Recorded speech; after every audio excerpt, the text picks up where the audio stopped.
In this video, section 1.2.1, we're looking at translating a function. So in part A, they tell us graph the function f of x equals x squared. So I've put that f of x squared right here for the domains -2, 2. All right, this is going to be important. We really want to focus on this domain here. The graph of g is the graph of f after a translation of 3 units down. All right, so we're going to keep that in mind. The translation is going to be 3 units down. And how are the equations, domains, and ranges of f and g related? So let's start with f of x equals x squared here. I already created a chart. All I did is I took my x values, since my domain was -2 to 2, and I used each integer -2, -1, 0, 1, 2, and then I plugged these into x squared to get my y values. All right, so that's where the -2, 4, and all that comes in. Now what I want to do at those points is I'm going to plot those. So I'm going to put these in red. So -2, 4 would be here. -1, 1, 0, 0, 1, 1, and 2, 4. Now this is our normal parent function for a parabola. All right, so we have like x squared here. And I'm not going to put arrows on the top because my domain is -2 to 2. It's just going to stop there. Okay, this graph is not going to continue.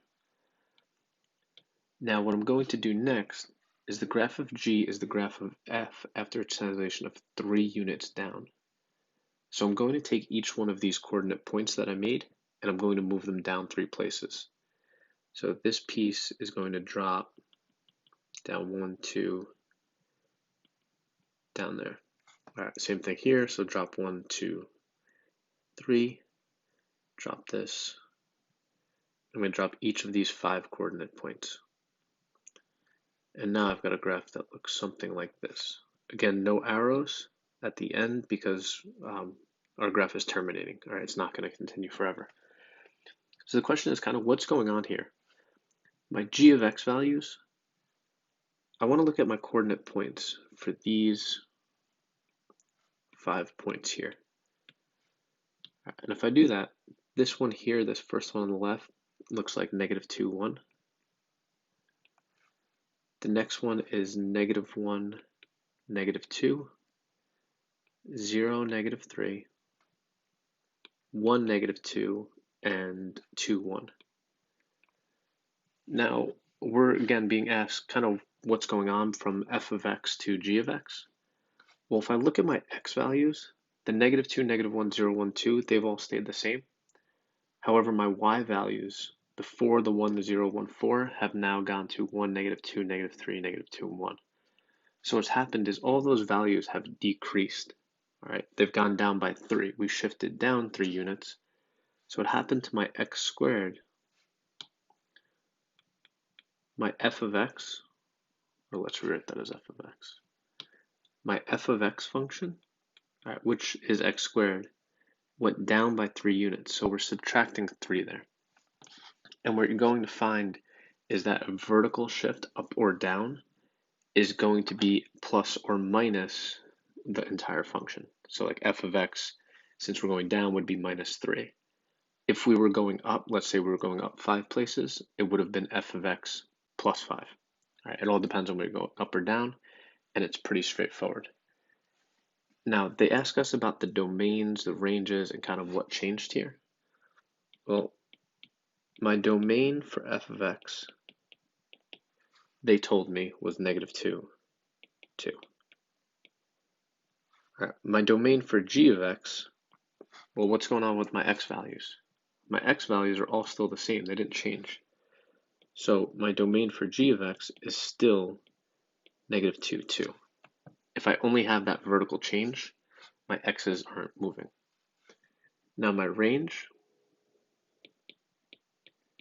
so my range for f of x was, we're looking at my y values, the lowest number was 0, and then the highest my graph went was 4. Okay, and that comes from right here.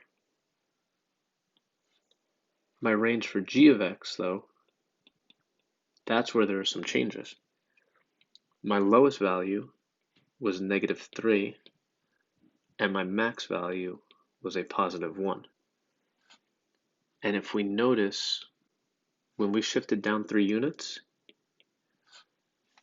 my range also shifted down 3 units. It went from 0 to -3 and from 4 to 1. So the functions are related in the sense that they're going to be the same shape.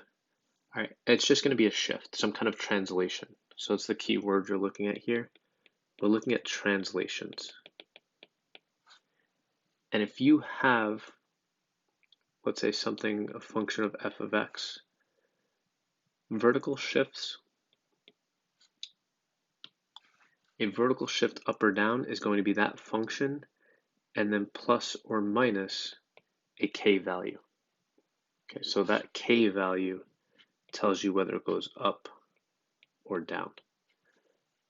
Minus would be down, and then if it was plus, again, like I used the example, +5, if you were adding 5, this graph would have shifted up, and all my y values would have shifted up.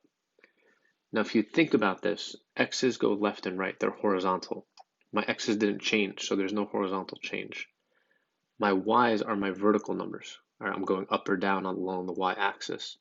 So since I'm shifting up or down, that means my y value should change. So in the next video, we'll look at what happens with a horizontal change if it goes left or right.